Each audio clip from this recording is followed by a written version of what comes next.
What's going on, everybody? Welcome back to another episode of the Daily Groomer podcast. I'm your host, Alex, and today I brought on a dear friend of mine up in Staten Island, New York. Shout out to all of our Staten Island listeners out here. I know we have quite a few of you guys, quite a few grooming companies up there. We brought on Samantha Hoffmann to talk about her business, BYOP. Started as a pet store, and Samantha has been wanting to be a groomer her entire life. Samantha, I think I read somewhere that you even wanted to do this as a kindergartner. So Yeah. this has been a lifelong mission, and I'm glad that you came on today. Samantha started BYOP in 2017, so pre-COVID era.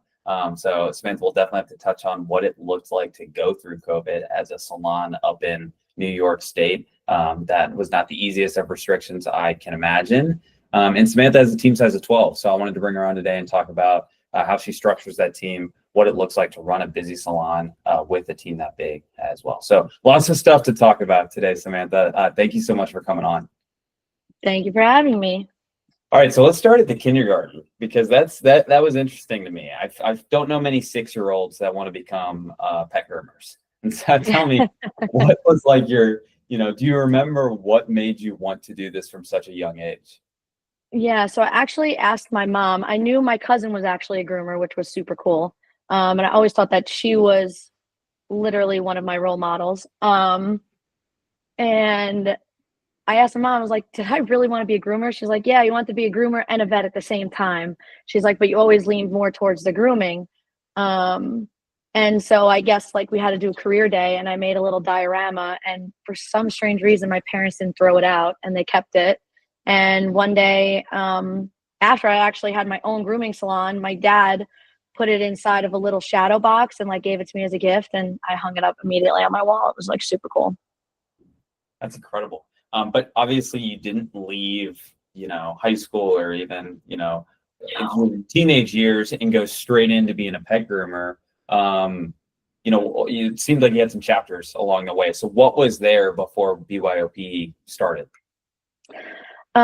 So I guess in my candid fashion, I was in high school, and of course everyone wants you, like your parents want you to do something more than just a dog groomer. That's what everyone says. And so they wanted me to be a vet, and I was like, okay, like I'm not really into school, but they made it known that I have to go to college. So actually I tried to finish college as fast as I can, and I did it in 3 years. But the reason why I went to the specific college I did was I went to a really elite high school, and the guidance counselor was like, basically like, you'll never be a groomer, you'll never be a vet. And I was like, I'm going to be a vet now just because you said that. Like, you pissed me off. So it was one of the animal colleges that I got into, because of course I didn't get into like Penn State for veterinary. And then I fell in love with my behavior classes and stuff. So I leaned more to that side, and I really didn't do good in sciences. So she was kind of right. But anyway, I'm successful, so it doesn't matter. And I graduated. Yeah, take the win. And I graduated with a bachelor's in animal science with a concentration in canine studies. And I always wanted to open up a boarding kennel. So we had to do an externship. So I did a boarding kennel. And there I met a groomer. And I also knew my cousin was a groomer, but she really showed me the side of grooming that was super cool. You had to like look at behavior and look at the dog and read them. And my mom agreed to let me to go grooming school after I finished college. And then that's how it started, my love for grooming. How do you think that, studying behavior, in like a formal setting is, in my opinion, it already puts you ahead of most folks out there. We just don't get that opportunity to do that. How do you think that's contributed to like the success of BYOP and even just like your career as a groomer? It was definitely super helpful. I also do a lot of rescue, so it was helpful in that aspect. And because I immersed myself in dogs, I kind of was like, hey, I really want to do this. I don't know what avenue I want to do, but kind of in whatever avenue you do want to do, if you take any type of behavior class, whether it's dog walking, whether it's grooming, whether it's, being in a daycare, it's super important to know that you're not pushing the dogs past their limits. So it really helped me realize and read the dogs and read that the dogs felt my energy. So your energy has to be spot on too. If you're having a bad day, that dog's gonna know it. And just being in tune with that from the beginning was like probably really helpful. That's really cool. And I'm going to tell you why. Are kind of looking at that from like a scientific approach. I know you said you weren't good at science, but you're linking that to like the study of behavior, right? Shannon, my co-host on the After Hours podcast, she always talks about energy, but she talks about from in like an artist approach of, you know, you can kind of feel it, right? And so I do think that that's cool that you can explain the same benefits from that kind of studied behavioral approach, and not kind of maybe silence the people that might be like, that's a little woo-woo, because you're right, there is something there. And, you know, that is what makes, you know, some groomers great instead of just good, right? Because you can feel that energy and keep that alive. And cool to hear that you learned that, you know, just through your behavioral stuff. Pre-starting BYOP, you worked with other groomers, I'd imagine. What were some of the little things you picked up in other people's salons that kind of stayed in your like list of things that you wanted to implement within BYOP? Because I'm sure we all listening can relate of like, you know, I worked at this salon, I will never do this if I have my own, or I will do this if I have my own. So basically, every salon that I worked at, the first one I worked at, it was just me and another groomer, and she really showed me a lot about energy, a lot about less is more. Do not say or speak to dogs sometimes. You just have to take a breath and don't say anything. And she was really good at that. And she definitely taught me that. So I really appreciate her. And then the second salon I went to, interviewed at a couple different places, but there was this one salon that I thought was elite, and I still do. I love them. And I remember saying like, okay, what am I going to do? Like, I really need to get out of where I was at, which was a pet store. They didn't really understand the grooming aspect so much. They really didn't treat me very well. And I remember trying out at other salons. And of course, I was one of those groomers that was like, oh my God, not 50%. I'm not going. Now I know that that's really silly, but my husband back then, we were just starting to be together, and he supported me, and he's like, hey, I got you. Don't work for a salon that you don't feel 100% comfortable with. Wait for that salon that you're waiting for. And I waited until they said that they were having an opening, and I literally ran there. I was like, hey guys, like, can I work here? And they're probably like, didn't you come in here like 2 weeks ago, like asking me? But they took me in, and I still love them. They're my work family to this day. And they also taught me a lot about staying calm. Like, there were dogs that I was doing that I couldn't do, and my boss was like, come right over and do exactly what I was supposed to be doing. And I was like, how did you do that? And she's like, you're tense. And I'm like, I'm not tense. And she's like, there you go. You are tense. Like, you literally just need to relax. And I'm like, oh gosh, like, you're so right. And I learned a lot about that. And it was a very high volume salon there. So Do you catch yourself getting tense like to this day? yeah, of course I do. I'm human. Yeah. How do you remind yourself to kind of Yeah. slow down, step, take that breath?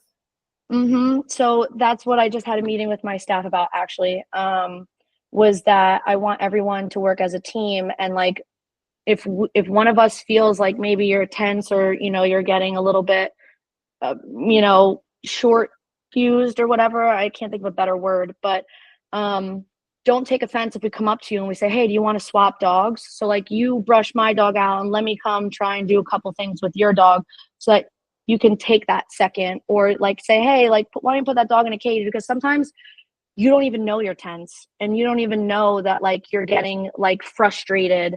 And if you have someone there to help you, that's the best thing. And to be able to trust that your team is helping you and not saying it because they're being a jerk, Right. is Yeah, what I'm trying to, yeah. the rising tide lifts tips there. Tell me, do you have like even just like a quip or like something in your head that is like a protocol that you follow when like you notice someone feeling tense or you feel tense? Is it like, all right, take a step back, take a lap around the salon, go to the trip, get a Gatorade, come back? Like, is there like a, kind of like a protocol that you yourself or you recommend to your staff to follow? I wish that I did have a protocol, which I have SOPs for just about everything, because I'm a crazy person recently. I do have an SOP though with dealing with a difficult dog. And yeah, it's basically just like take a breath, like realize that it's the dog. Like if you need to put the dog away and go to the bathroom. Sometimes my salon's not that big, so the bathroom's probably like the only place that you could be by yourself. So, and just to kind of like look inward and be like, listen, it's not this dog's fault. Like, and it's not my fault either. We just need to try and like get through the day and like remember why we became dog groomers. And it was literally to give the dogs the best experience that they possibly can have. And also for you to have a good experience, for you to want to come into work every day. Yeah. I mean, that's part of the purpose of it, right? Like you guys aren't going just to go through the motions, right? I mean, that, you haven't been in it this long to keep in it for that. Before we move on from your other, work family, I'm curious, you said that they were, in your eyes, elite. I've been going, pretty deep on my own in this idea of perceived value, right? And, the difference between a groomer that charges, 150 for a dog and a groomer that charges 60 for a dog is typically not that much. The biggest difference is typically just the price, right? There's not usually a big difference in skill, but there's a big difference in perceived value. So I'm curious, in your eyes, that was number one on your list of elite, I want to go join this salon. What made them seem that way? And what were they actually elite at? So what made them seem that way, in my opinion, was they were doing a lot of dogs. They were very high volume. And I'm trying to think back then, I don't even maybe they had an Instagram and I was like, oh my God, like look at all these dogs. But I think it was that they were doing like a lot of dogs and they seemed friendly when I first went in. Even if I was annoying. All the other places, kind of like you went in and they were like, oh, you graduated grooming school, like not really interested. Like I'm not trying to teach everyone like how to be a groomer. Right. And really like, I guess, accepting, like I said, like I didn't just see them and like say that I actually went, I brought a resume, like I had a face-to-face interaction and I was like, oh my God, like they're doing all these dogs, like they seem really cool, like I could probably be their friend. And what were they actually doing? I think they were really just like what I'm saying, like reading the behavior, trying to figure out, like once I got there, right, I saw that they were reading behavior. They were trying to figure out the least stressful way possible in order to get dogs. And yes, they're high volume, so of course there's stress, but they really were trying to mitigate that stress with like whatever they did. They're still there.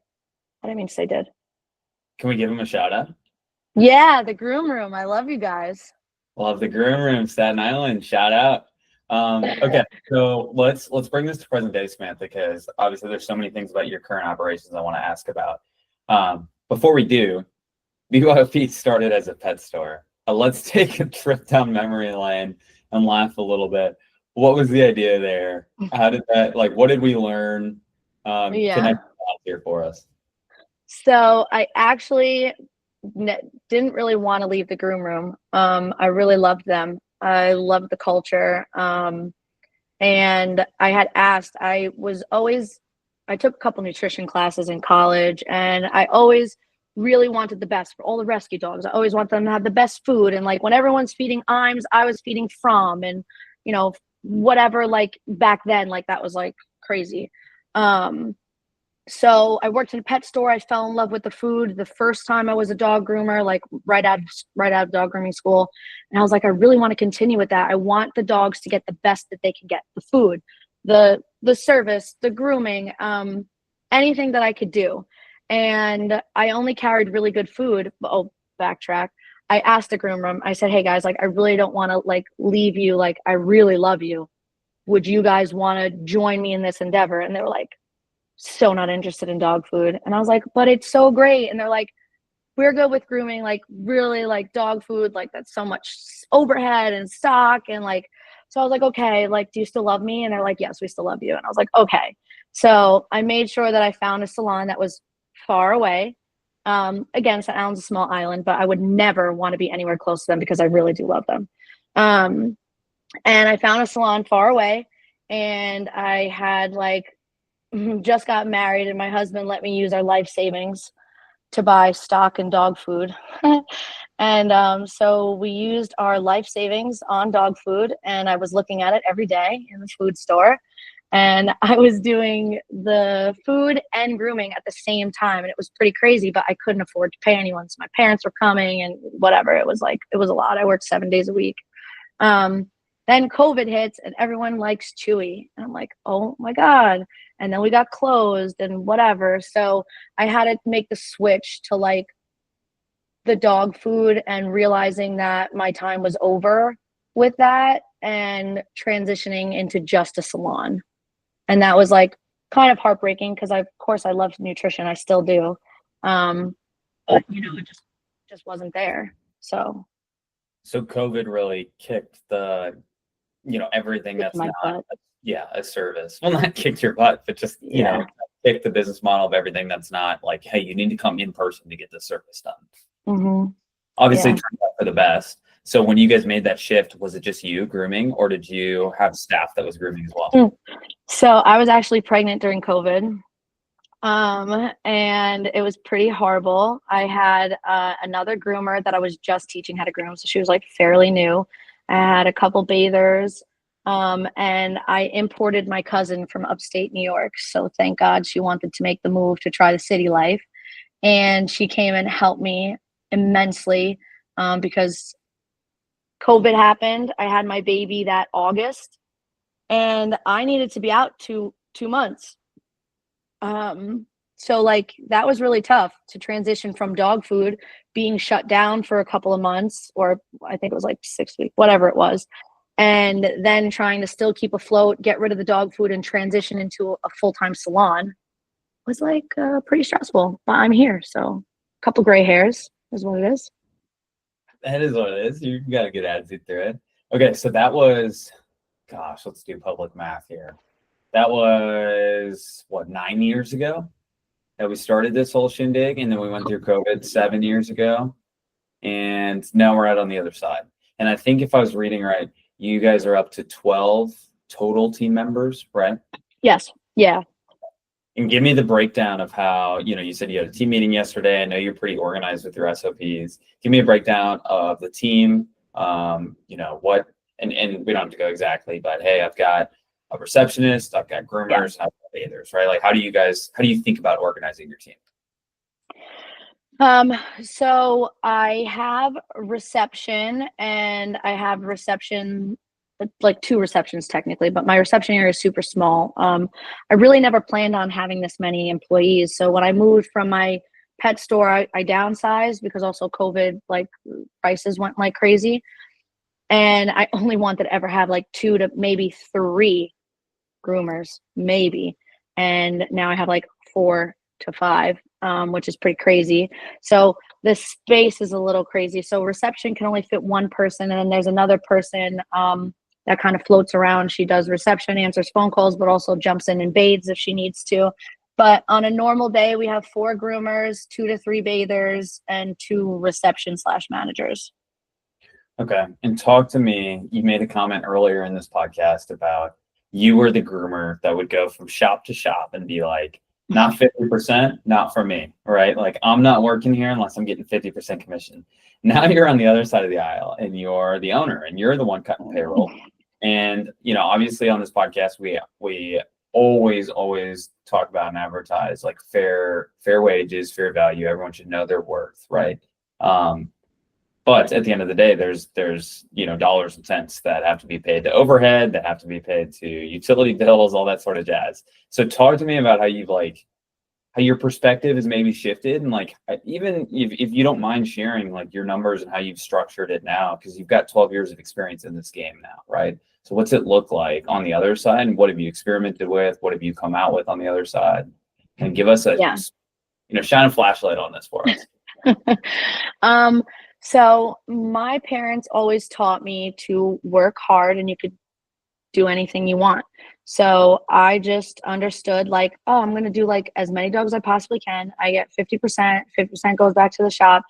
There have been many times where I didn't get a paycheck because I wanted to make sure my employees did, but I didn't realize that that means that my expenses are off. Like I didn't realize any of that. So I'm just like, I'm working really hard. Why am I not getting paid? Like this doesn't make any sense. But I was working in the business a lot over and over and over for years, and I still am. But I'm working on taking myself out of the business and looking into the business instead of working in it. I want to work on it. So I actually accredited it a lot to like the expos that I go to try and like, listen to how people do it. And there are some things I like, there are some things I don't like. I went from 50% commission and now I'm down to somewhere around 30. And I pay myself just like I pay the groomers. So if the groomers, like the high experienced groomers are at 30%, that's where I'm at. Like I don't pay myself 50. I do this. Sorry. I did not mean to cut you off there. No, that's okay. I do the same job. I mean, like there's no reason why. So you don't pay yourself separately as, I guess the business owner. You're on the same commission structure as your groomers. I am. I'm working on that though, because obviously I do stuff outside of the business. So I'm working on a salary, trying to figure that out. I'm not there yet, but I have been logging my hours where I wasn't before. So I'm also trying to see how many hours I work and then like take it from there. I love that. The way I like to think about this too is like if your commission is 50%, your payroll is 50% then of your. It's more. It's more than that. Yeah, because I have reception and bathers, and my bathers do bathing, blow drying, and prep work. So you have groomers are just 50% on one side then, and then you have bathers that deserve their fair share, and then you also have probably hourly receptionists, right? Yeah. Okay. Yeah. So with your groomers being 30%, what do you think payroll is as a percentage of your expenses? So I actually just did this with my bookkeeper. I have an Excel spreadsheet for that, and a lot of my services versus employee payroll is off. It's actually close to like anywhere between like 48 and like 56%. Some of them are like 60% on the doodles that I just don't price properly. And I thought that I was pricing them pretty well. But when you look at my Excel spreadsheet, it is wild to think, and it's only, it's only showing my payroll, right? So it's showing payroll, how much is an expense, and then how much everything else should be. So whenever you hear businesses say it should be 33, 33, 33, however they break up the last 33, I'm really unsure. But I've never seen that last 33 yet, so I'm getting there. But knowing that if I'm paying my groomers 30%, my supporting staff is still going to be a high payroll. So, like my bookkeeper was trying to tell me like, okay, well, like you need to cut down on the supporting staff basically. And I was like, well, I just can't, because the way that I structure my grooms is that the bather bathes, blow dries, preps, and then the groomer does the haircut. Yes. Does that always happen? No, of course there is give and take. Sometimes the groomers have to blow dry, or sometimes they have to brush out a little bit and comb and prep. But for the most part, that's how I like to structure it. And your supporting staff is hourly, right? Supporting staff is hourly, yeah. So you have fixed hourly expenses on the supporting staff. You have commission expenses on the grooms, and you have fixed hourly expenses on the receptionist. Yep. And then that's not even including you as the business owner, which we know is a big fat goose egg right now. Right now. Grooms, right? Yeah. Jeez. Okay. So You lowered your commission to 30%. I would imagine then you also raised your prices. Give or take. Yeah. So every time I did a commission decrease, I did a increase in my clients. So I was always afraid. My bookkeeper says you're supposed to do 20, but he was happy enough with 10. So I did 10% increase for the whole year, but I felt like I couldn't do a 10% with my clients all at once. So I did a 5%, and then 6 months later did another 5%. So in order to do that, I had to lower commission by like 1.7. It was like, it's not a direct proportion. Just because you're upping 5%, you can't lower 2.5%. It's literally like 1.8 is something like that. And tell me this, when you were in that previous mindset as a groomer first, not business owner first, and you were like just looking at the baseline commission, there's obviously a disconnect there between like, okay, like I'm just looking at 50% commission. If they're charging $30 a dog, I'm making $15 on that. Versus if I'm at 25% commission and they're charging $100 a dog, I'm making $25 on that, right? It's like 25% commission versus 50, but you know, there's that other layer of prices, I guess is what I'm getting at. Did you have to do as a business owner any education to your staff that, hey, you guys are going to make the same, if not more amount of money, but we are going to lower our commission? Oh my gosh. Okay. So for you audio listeners, she is holding up a sheet right now. And what does that say, Samantha? So it's basically saying what I envision, because I want BYOP to be a place where everyone's proud to work. Can you I want to offer the first paragraph of it? Oh my God, it's so big. Okay, we'll read off the juicy part. Okay. That talks about this. Yes. So basically, I say I envision BYOP as a place where everyone could feel proud to work, that offers more than just a paycheck. To achieve this, we need to make some adjustments in our commission structure while ensuring that your earnings remain the same. I basically am slowly moving like the staff to this. My goal is, as a long-term plan is I would really like to do more tool funds. Right now I give my groomers $50 a quarter for tool funding, and I give my groomers $200 for continued education, and my bathers, I think, $100, because it's important to me that we learn like the best that we can. And I usually pay for the hotel at Hershey. Sorry, all the other bosses out there that are going to listen to this podcast. But I find it really important that my staff is the best that it could be, because if it's not the best that it could be, then why am I here? Like at BYOP, like I could just close a salon. There's no reason. There's enough salons out there. So if I have to provide your own living, which is like what you're doing right now, like you are essentially taking all the risk as a business owner with none of the upside, because you are paying yourself. But that doesn't even matter to me. But right, where my head was going, that's like my head. No, but listen, my head's not even there, Alex. My head is that if I have to in any way alter my services from not being the best that I think they possibly can be, then what do you do? I don't even care about not getting paid. I know that sounds so stupid. All the business owners are gonna be like, what the fuck's wrong here? But if I have to alter my high quality products and my staff's continuing education, then why am I here? And I don't like that thought. So that's why I need, and I tell my staff that, and that's what it says. We'll be raising our clients' prices X%. By doing this, we'll be able to lower your commission by X% to keep your paycheck the same. This small adjustment is to make sure that the business stays sustainable, keep the jobs and like the marketing and, all this other crap that I have in here. But yes, everyone gets a sheet. Literally, I just printed them out to make last minute corrections. That's incredible. Did you get much pushback, or have you not given that out yet? I've talked to everyone slowly. Everyone is like, listen, my paycheck's staying the same. Like they trust me by now because I've done this a couple of times and I've done it in a smaller scale. This is the first time that I'm doing it in a higher scale. With a higher percentage to my clients. I'm sorry, my clients, I really, really need to do it. And a lower percentage to, the groomers. And, people are on different percentages as well, like depending upon their like skill level. I have people who are like newer. I have people who are a little bit more experienced. Like me and one of my groomers have been grooming for like 11 years, the both of us. So like, you know, it's a little different. Totally.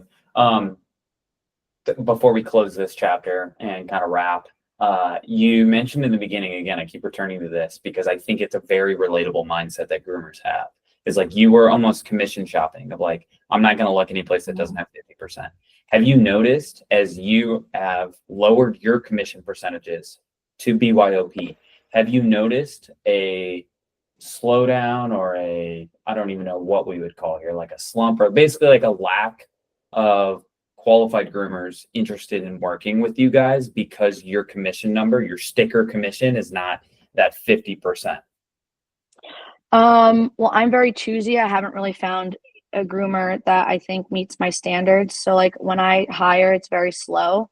I look at them first and see what they're about before I even tell them my commission. They also don't like that we pool tips, but I pool tips because my bathers and my groomers are both working very hard. And I feel like that's the fair way. We do it like a restaurant. Servers, busboys, except for the host doesn't get tipped out. But that's basically like how it goes. But I don't really get to that point. And the people that I've hired one person from Petco, PetSmart, one of those. I always get them mixed up. She was a little hesitant, I think.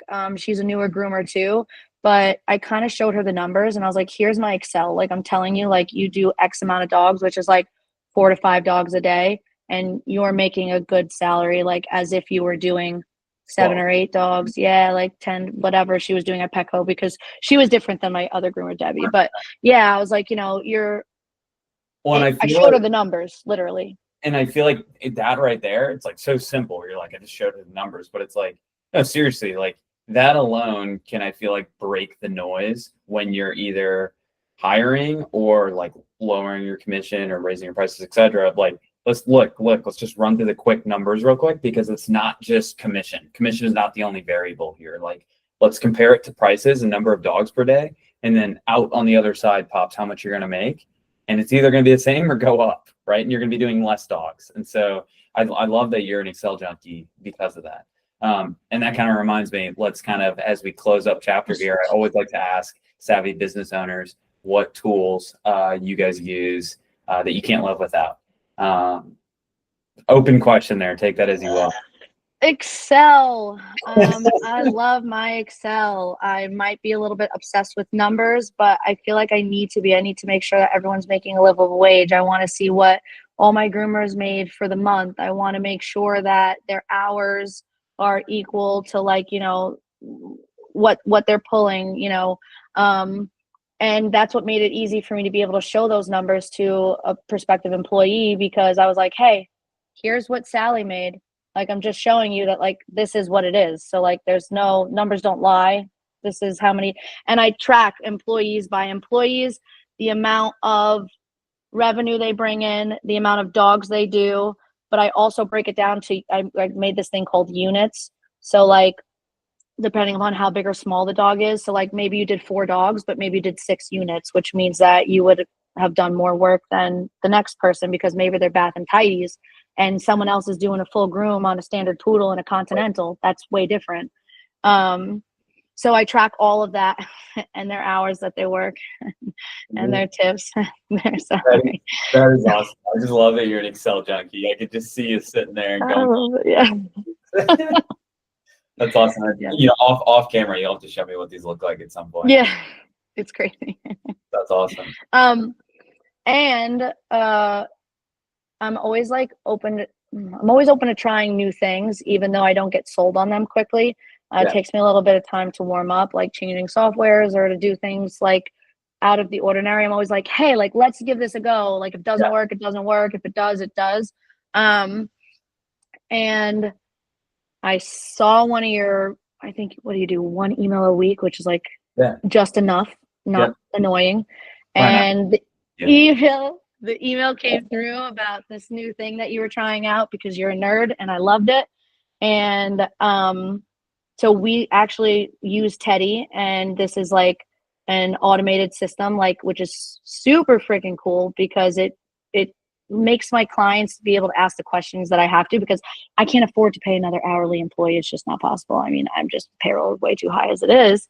And then we could kind of go back and like look and see what the conversations were like. I think it's super cool that I can name her Blanche, like my dog.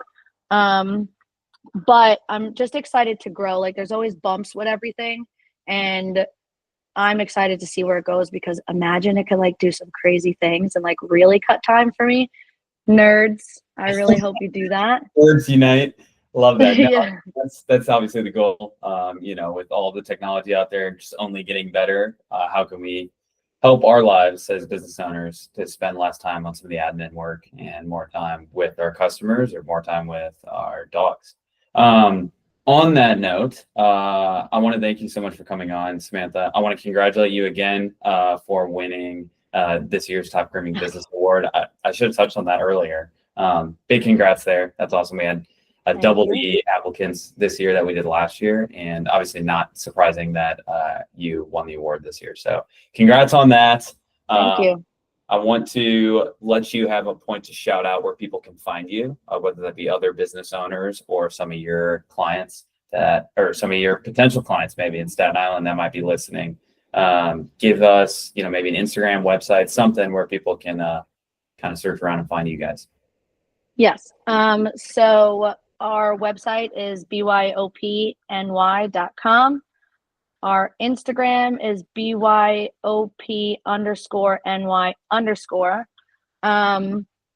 If anyone wants to reach out, like, they can email byopny@gmail.com, and I'll respond. And like, I'm, like I said, like a real big nerd. So like, if any business owner really wants to reach out and like talk through some things, I have Excel spreadsheets. And I'd love to help anyone out. That's awesome. Well, Samantha, thank you so much. We appreciate you coming on, and that's the pod.